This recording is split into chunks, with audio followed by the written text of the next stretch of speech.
Today we are going to see the poem A Roadside Stand by Robert Frost. Before jumping into the poem, I would like to give you a brief note on what this poem is about. This poem is about a roadside stand. Okay, the entire poem revolves around a roadside stand. What is a roadside stand? A roadside stand is a small shed, usually that is set up at the sides of the road.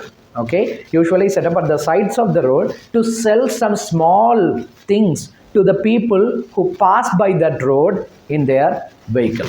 So that's why these roadside stands are set up.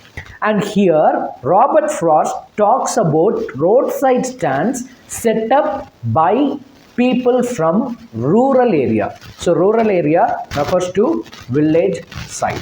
Okay, so Robert Frost talks about a roadside stand particularly set up by people from rural area. And he tells the people from the city don't even care about it. He tells that people from the city mostly ignore that and neglect that, just like they ignore the people from the rural areas. Okay, so Robert Frost tells the city people, the urban people, urban refers to city, the urban people neglect and ignore the roadside stand just like they neglect and ignore the rural people. And that is what this entire poem talks about. Now let's jump into the poem. The little old house was out with a little new shed in front at the edge of the road where the traffic sped. A roadside stand that too pathetically pled, it would not be fair to say for a dole of bread, but for some of the money, the cash, whose flow supports the flower of cities from sinking and withering faint. Now let's see the first 6 lines together.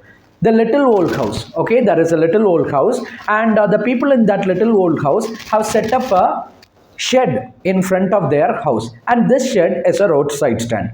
And where it has been set up? It has been set up right at the edge of the road where the traffic sped. Where the traffic sped refers to the people from the city who pass by that road in their car. Okay, and now Robert Frost tells about how the roadside stand looked. Okay, how that roadside stand appeared to people. Okay, Robert Frost tells, when I look at the roadside stand, okay, the roadside stand looked as if it was begging, it was pleading, it was requesting. What is it requesting? It was requesting, it looked as if it was asking them, please come and look what I have for you. Come and look what are the things that I have to sell you. It was pathetically pleading, pathetically, in a very pathetic state. It was asking, it was requesting. That is how it appeared. And Robert Frost also in the next line, he makes it clear. It would not be fair to say for a dole of bread. Okay, it appears to be pathetically pleading, but Robert Frost makes it clear. It is not set up to ask for charity. Okay, these people from the rural area have not set up this roadside stand to beg for some money or to ask for some money or food for free. They are not asking anything for free. Okay, now continue. Let's see the next line. But for some of the money, the cash, whose flow supports the flower of cities from sinking and withering faint. Okay, so you have to see these 3 lines together. It would not be fair to say for a dole of bread, but for some of the money, the cash, whose flow supports the flower of cities from sinking and withering faint. So Robert Frost tells these people have set up the roadside stand not to beg for any money, not to beg for any food. They are not asking anything in charity. They are asking just for the cash, okay, that money that is spent by the people in the city. Okay, but for some of the money, the cash, which cash? The cash that you spend in city. You city people, the cash you spend in your city, that spending the cash develops the economy of the city, and the flow of the cash only keeps the city wealthy. Here the flower of cities refers to the wealth of the cities. Okay, the flower of cities refers to the rich, okay, the rich financial condition of the cities. Okay, so he is telling they are not asking anything for charity, they are just asking for the money that you spend in the city. Okay, and the money that you spend in the city is what makes the city wealthy. Okay, that cash flow is what makes the city from sinking and withering faint. Okay, so Robert Frost has compared the wealth of the city to flowers. Okay, and how a flower is maintained properly? By watering it. If you don't water it properly, it will wither, it will become dry very quickly, and it will faint, it will all fall off. Okay, just like that, if cash flow is not there in the city, if cash flow is not there in the city, there will be no financial growth, there won't be any economical growth. Okay, it will just wither and die. Okay, the economy of the city will go down and no one will be wealthy any longer. So Robert Frost tells, okay, we are just asking little bit of that cash that you usually spend the money in the cities. Just for one time, come and spend in our roadside stand. We are not asking anything for charity, we have few things to sell in our roadside stand. Please come and look at it. Please come and have a look at it. Let's see the next few lines. The polished traffic passed with the mind ahead, or if ever aside a moment, then out of sorts. Okay, so what are the, why have the people from rural areas set up that roadside stand? They wanted the people from the city who pass by that road to look into what they have for selling and come and buy something with them. But how do they respond to that? The polished traffic passed with the mind ahead. Okay, the polished traffic refers to the people in the city coming in brand new and very shiny cars. Okay, and they just pass by without even looking what these people have there for selling them. They never look at what they have. They pass with the mind ahead refers to they are focused only on their destination. They don't even care to have a glance at the roadside stand. And look at the next line. Or if ever aside a moment, then out of sorts at having the landscape marred with the artless paint of signs that with n turned wrong and yes turned wrong. Okay, so Robert Frost tells the polished traffic passed with the mind ahead. They passed with the mind that is preoccupied with several things and they don't even care to look at the roadside stand. But in case, okay, but somehow they look at the roadside stand, okay, it is just out of sorts. Out of sorts here refers to feeling annoyed or irritated. In case accidentally they look at the roadside stand, they look at it only out of annoyance. They are annoyed that the roadside stand is there. And why are they annoyed and irritated by the roadside stand? They feel like at having the landscape marred with the artless paint of signs that with n turned wrong and yes turned wrong. They feel like this roadside stand just ruins this beautiful landscape. If I turn, I could, if these people haven't set up that roadside stand, I will be able to enjoy the beautiful landscape. They have marred. By setting up their roadside stand, they have marred, they have damaged the landscape. Now I am not able to view it. Instead of that, I have to look at this stupid roadside stand. Okay, and they are telling, look how they have written the N and the S. They don't even know how to write it properly. The N is inverted or it is mirrored. The S is either inverted or it is mirrored. So they are very much annoyed and irritated. They don't look at the roadside stand usually. Okay, they always pass with the mind ahead. They always pass with the mind ahead means they don't focus on what is there at the side of the road. They just focus on their destination and go. If by chance they notice it, it is out of sorts. Okay, then out of sorts here means, what does it mean? It means they are annoyed or irritated. They are annoyed and irritated. Why? The landscape is very marred means damage. Okay, offered for sale wild berries in wooden quarts, or crook-necked golden squash with silver warts. Okay, so what did these roadside stands have? They had wild berries for sale. They had wild berries for sale, and it was kept in a wooden box. Quarts refers to just a box. Okay, they were kept in a wooden quarts, or they had crook-necked golden squash. Golden squash is a type of vegetable. The color will be very yellowish, and it will look like golden color.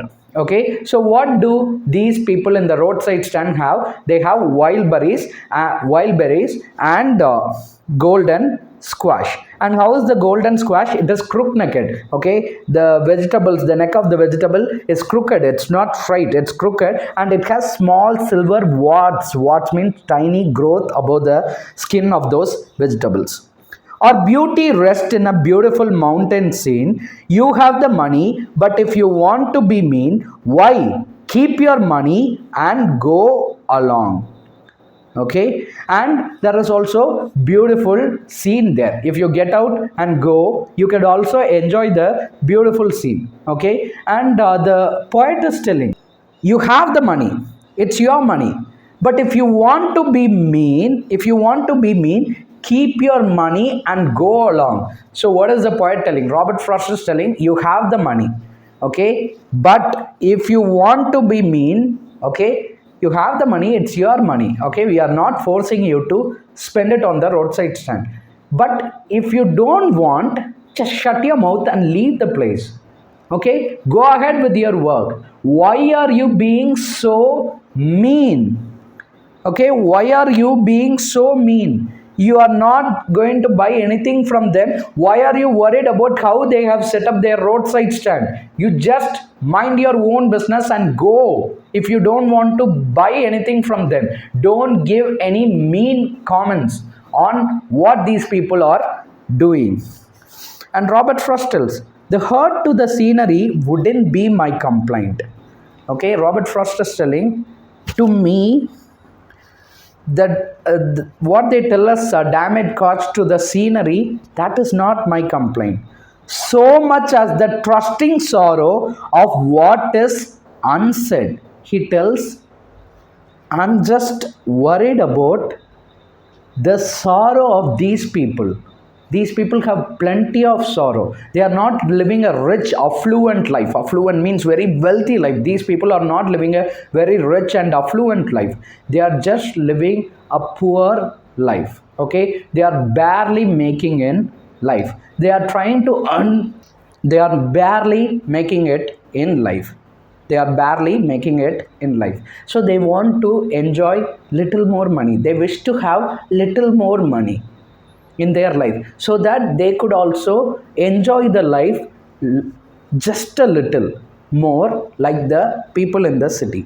And they have so much sadness inside them, so much as the trusting sorrow of what is unsaid. Okay, Robert Frost tells, what has been done to the scenery, okay, that doesn't hurt me, but the sorrow, the unsaid sorrow, the sorrow of that people which nobody knows, that is what hurts me. Here, far from the city, we make our roadside stand and ask for some city money to feel in hand. Okay, here he tells, okay, far from the city, we have made our roadside stand, and what do we ask? We just ask for the little city money to feel in hand. Okay, he doesn't tell the city money is different from the village money. They are just telling, we too wish to earn a little more cash just like you. We too wish to have little more money just like you. You people in city, most of the time you have lots of money to spend. We too wish to have a chance to have money like that once, and that is why we have set up this roadside stand.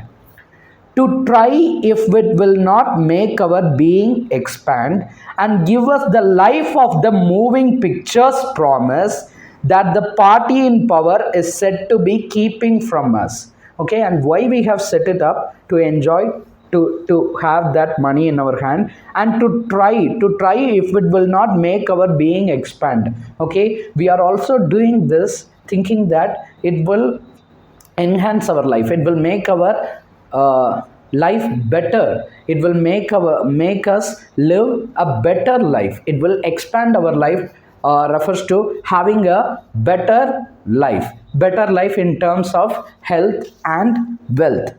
And give us the life of the moving pictures promise. Moving pictures here refers to movies. Okay, they are telling, okay, we what we have seen in movies, we wish to enjoy that life for once. In the movies we have seen several things about the cities. Okay, we have seen people enjoying lots of fun, having lots of entertainment and lots of things that give some pleasure in their life. Okay, the movies have shown lots of things like that.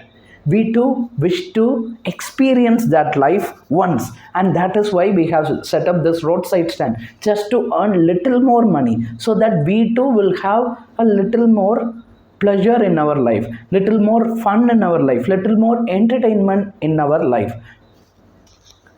And give us the life of the moving pictures promise that the party in power is said to be keeping from us. Okay, so it is also told, okay, that the people in power, that is the politician, are the ones who are keeping you away from enjoying all this. Okay, the people of the political party, that is the politicians, are the ones who are keeping you away from enjoying all these. So let's go to the next stanza. It is in the news that all these pitiful kin are to be bought out and mercifully gathered in to live in villages next to the theatre and the store, where they won't have to think for themselves anymore. So in the news, it is often shown that they are going to gather all these pitiful kin. Kin refers to relationships. Okay, all our relationships, uncle, aunt, they are our kith and kin. Okay, kith and kin means in Tamil they will tell utrar uravinar. Okay, so they are all our relatives. So these pitiful kin, these poor people, and the people of their kind. Okay, so it is promised and it is shown in the news that people of this kind, these poor people from rural areas, they are all going to be mercifully, okay, out of mercy, they are going to gather all these people together, okay, and they are going to buy them out and mercifully gather them in to live in villages. Okay, they are going to put all these people, okay, in a village. Okay, and where is this village?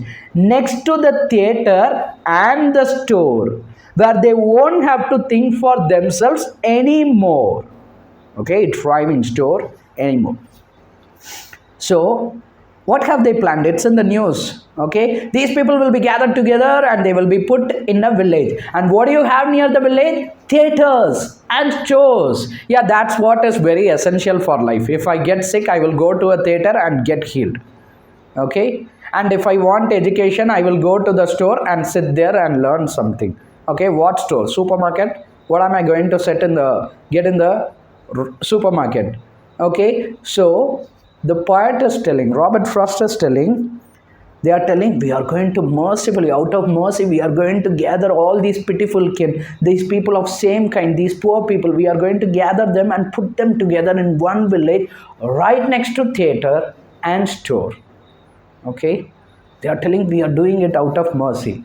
But why do they put them in villages right next to what? Theaters and stores. These are purely entertainment. It is not a school, it is not a hospital which will give value to their life, which will help them expand their life, which will help them make their life better. Okay, they are going to put them in a village that is near theater and store, so that they will be entertained always and they will forget what they really want in their life. That's why in the fourth line in the second stanza it is told, where they won't have to think for themselves anymore. If I put them in the village that is right next to theater and store, they will spend the little money that they have in the store, and we do not know what is the store selling. What if it is a liquor shop? Okay, a shop that sells alcohols. Okay, it's not going to improve their life, it is going to ruin their life, and they are always going to be in a state of pleasure, and they wouldn't be able to think for themselves. Okay, theater, you go there and get entertained, and never you are going to think for yourself. You are never going to think what you are truly missing in life, what you really want in life. That's why they are putting you in a village. They are putting them in a village that is near theater and store. While greedy good doers, beneficent beasts of prey swarm over their life, enforcing benefits that are calculated to soothe them out of their wits. Okay, these three are very beautiful lines. While greedy good doers, beneficent beasts of prey.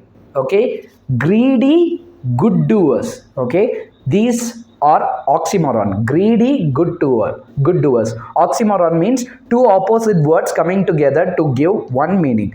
Greedy good doers. Good doers means those who are doing good. Greedy good doers. A good doer who is greedy.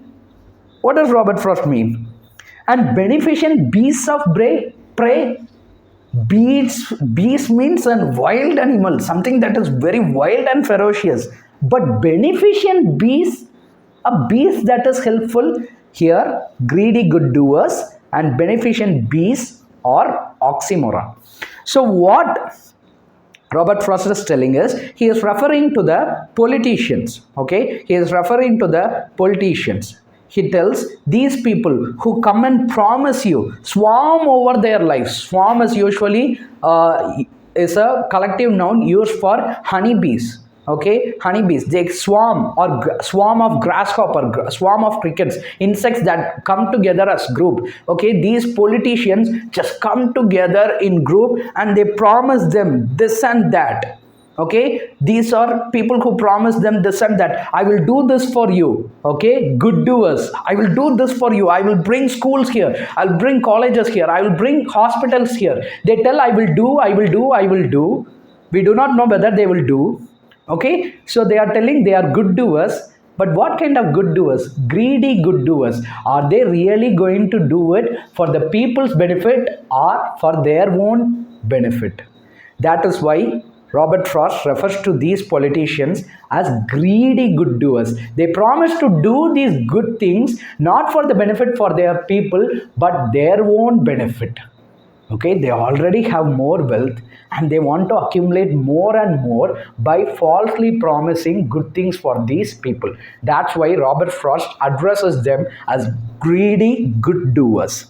And beneficent beasts of prey swarm over their life. Okay, beasts of prey. Okay, so they are wild animals. They are people who promise we will do this for you, we will make this for you, we will make our life better. You feel like they are beneficent to us, they are going to do something to us, but actually they are preying on your lives.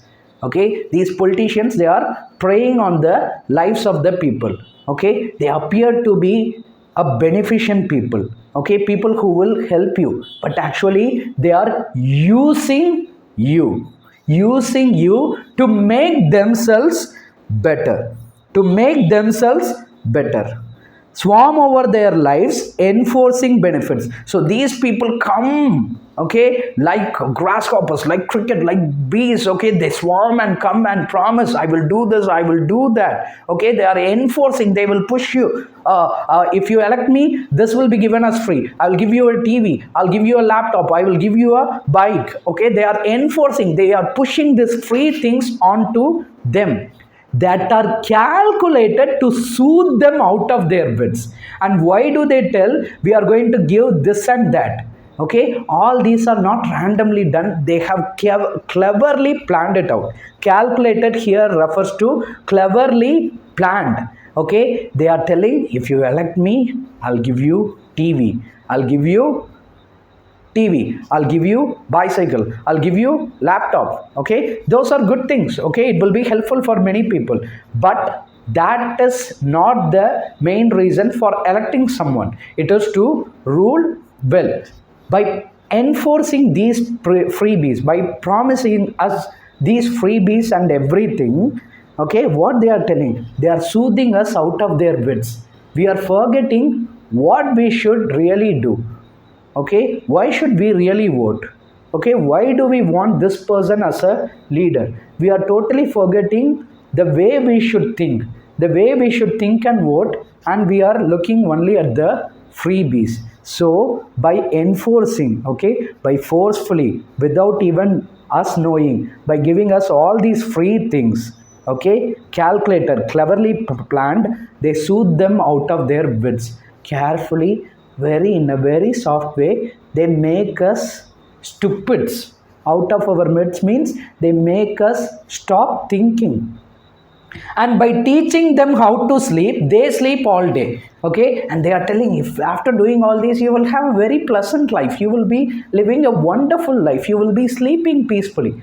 By telling you will sleep peacefully, they are the ones who are living peacefully. And the people from the rural areas, they are not having a peaceful sleep, and destroy their sleep all day, destroy their sleeping at night the ancient way. Okay, the ancient way refers to, this is how their forefathers did, this is how all those people. Okay, it's not about everyone, most of them who are false. Okay, those false people, okay, they always promised like this and told you will have peaceful life, you will be able to enjoy, but all their actions only ruin their life. Okay, and they are also again ruining their life. And how? Just like their forefathers did, just like the people before them did, just like the politicians before them promised. Okay, just the ancient traditional way, in the way that everyone who came before them did, in the same way they have also destroyed their sleep at night. Now let's go to the next stanza. Sometimes I feel myself I can hardly bear the thought of so much childish longing in vain.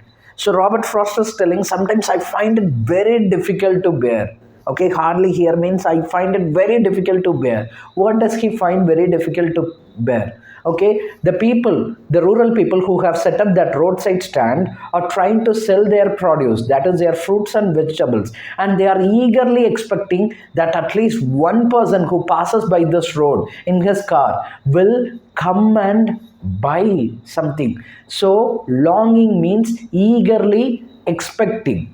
Okay, longing means eagerly expecting. But Robert Frost tells that their childish longing in vain. Okay, so childish longing, it's not an ordinary longing, it's a childish longing. Imagine you tell a child that you will buy a gift for him and bring it to him, and immediately the child will get excited and he will be longing to receive that gift.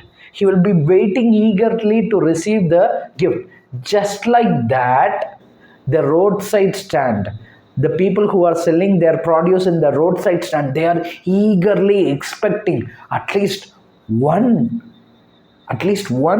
if they come and buy, it would be good, at least one. Okay, so they are eagerly expecting that, but it all goes in vain. It all goes in vain means it doesn't happen at all. Their expectation is just waste. Okay, their expectation never comes true. Now next line, the sadness that lurks near the open window there, that waits all day in almost open prayer for the squeal of brakes, the sound of a stopping car. The sadness that lurks near the open window there. Okay, lurks means to hide secretly in order to attack someone. Here we will just take the meaning of to hide secretly. Okay, so open window refers to the opening in that roadside stand shed. Okay, the roadside stand will be like a shed and there will be an open window so that the seller could stand inside and talk to the customer. Okay, so Robert Frost is telling there is deep sadness that is hiding behind that window. Okay, behind that window, who is standing? Okay, the seller is standing, and there is a deep sadness in his heart. Okay, there is a deep sadness hiding secretly in his heart. Okay, the people, okay, the city dwellers who use that road,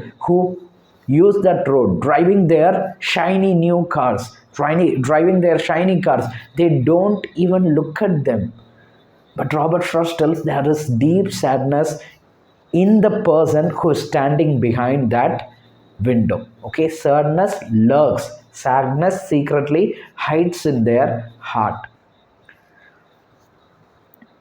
That waits that waits all day in almost open prayer for the squeal of brakes, the sound of a stopping car. Okay, and how do these people stand there? Okay, they stand in open prayers, means they are standing there hoping. Okay, they are hoping. Okay, and they are praying. They are praying. Okay, they are praying to themselves, won't one car stop, won't one car stop. Okay, what are they praying for? Robert Frost is telling they are praying for the squeal of brakes, the sound of a stopping car. Okay, the squeal of brakes refers to the sound made by the car while the brake is applied. Okay, they are praying. Okay, I should hear a squeal of brake. Okay, I should hear a squeal of brake means I want a car to stop by my roadside stand. Why does he want a car to stop by the roadside stand? Maybe he would come and check what I have in my roadside stand, and maybe he will buy something so that I will be able to make little more money and lead a little better life. So he is praying, one car at least. I should hear the squeal of the brakes. I should hear the car stopping sound of the car. Why does he want that? Because he is thinking, if they stop by, at least if they stop by, maybe they might come and see what I have and they might buy it.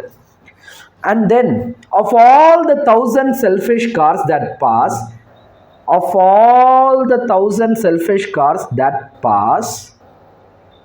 just one to inquire what a farmer's price on. There are thousands, okay, there are many cars passing, okay, and Robert Frost tells the cars are selfish. Are the cars selfish or the people inside the cars selfish? Okay, the people inside the cars are selfish. But Robert Frost uses it on the car. This is called transferred epithet. Okay, so Robert Frost tells of all the people who go in that car, use that road. Okay, all the people who use that road, everyone who passes by that road are selfish. Okay, not even one cares to check what the prices of the things that are sold by the farmers there. Not even one cares to check, okay, maybe let's just go and ask what they are selling and what are the prices of that. Not even one cares to inquire. Inquire means to ask. Okay, of all the thousand selfish cars that pass, just one to inquire what a farmer's prices are. Okay, so just one to inquire here means not even one stop by to ask what the prices of the things that they are selling in the roadside stand. And one did stop, and finally one car did stop. Stop for what? But only to plow up grass in using the yard to back and turn around. Okay, and one car stopped. But why did they stop? They just stop the car so that they can use the yard of the person who sells things in the roadside stand. Use his yard means the garden, so that they can move their vehicle there. Okay, reverse the car and turn around and go. So one car did stop means one car finally stopped. One car really stopped. Why? Just to turn around, just to take the car in reverse and turn around. And while they were doing that, they plowed the grass. Okay, the tire damaged the grass in that yard. And another to ask the way to where it was bound. And another car also stopped. And why did this car stop? To ask where this path was taking him to, where this road was taking, where this road was going. Okay, and another to ask the way to where it was bound, where this road will take him, where the road will take him. That is the meaning of where it was bound. Let's go to the next stanza. And another to ask, could they sell it a gallon of gas? They couldn't. This crossly. They had none. Didn't it see? Okay. So another car also stopped. So first one car stopped. Why did it stop? It just stopped to take reverse and turn around. And another car stopped. Why did this car stop? To ask where this road will take him to. And third one stopped. And the third one stopped to ask, will they sell a gallon of gas? Okay, gas here refers to the fuel, petrol or diesel. Gallon refers to a unit of measurement. This gallon is usually followed in America. Okay, so we use liters, they use gallons. Okay, and they couldn't, they had none. Didn't it see? Okay, this crossly refers to the expression of the roadside stand sellers. They are feeling like, roadside stand, I am selling produce, can't they see? Okay, this crossly refers to the anger of the roadside stand sellers. What is this? I have a roadside stand, I'm selling my produce, the fruits and vegetables. How could they ask whether you will sell a gallon of gas? Didn't they see? It's a roadside stand. How could they ask? So this crossly refers to the feeling of the roadside stand. Okay, the people who sell their things in the roadside stand. No, in country money, the country scale of gain. Okay, this is the last stanza. We had 2 lines as a small stanza, and this is the last stanza. Now in country money, the country scale of gain. Country refers to village. Okay, countryside. In social you would have learned countryside refers to village. No, in country money, the country scale of gain. Okay, in country money means the money that the rural people get. In that money, they will have only little gain. Okay, because the money that they make is less, so the profit or anything that they gain out of that money will also be very less. The requisite lift of spirit has never been found. Requisite means something that is necessary for a particular purpose. Okay, something that is necessary for a particular purpose.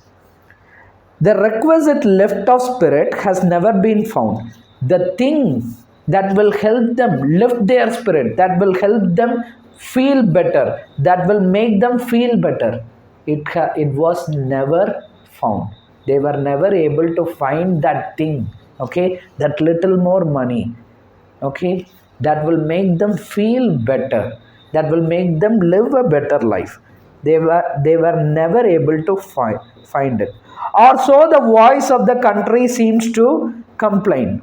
Okay, so they are telling they don't have it, or this is what they usually complain about. Okay, they are never able to get it, that the rural people are never able to get it.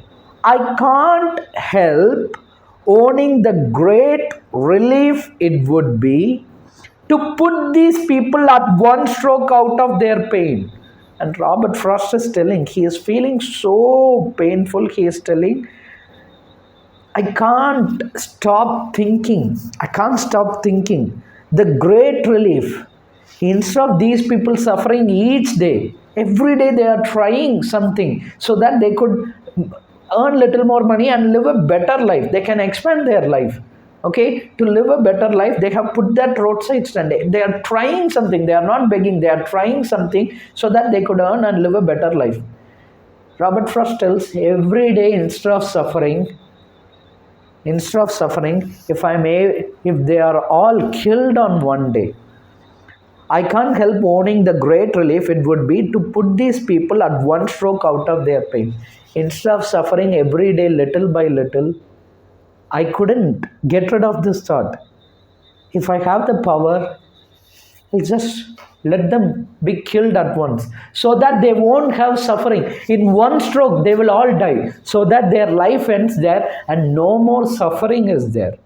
Robert Frost doesn't really want to go and kill, but he's telling, instead of suffering every day like this, if everyone is killed, if I'm able to kill all these people who are suffering, that's it, their suffering will be over. Instead of dying each day like this, it's better to die in one stroke. And then next day, as I come back into the scene, okay, so Robert Frost has this thought, okay, he couldn't stop thinking. Instead of suffering like this, in one stroke, if I'm able to kill them all, I will be able to relieve them from this grief, from this pain, okay, it will be a great relief from this pain.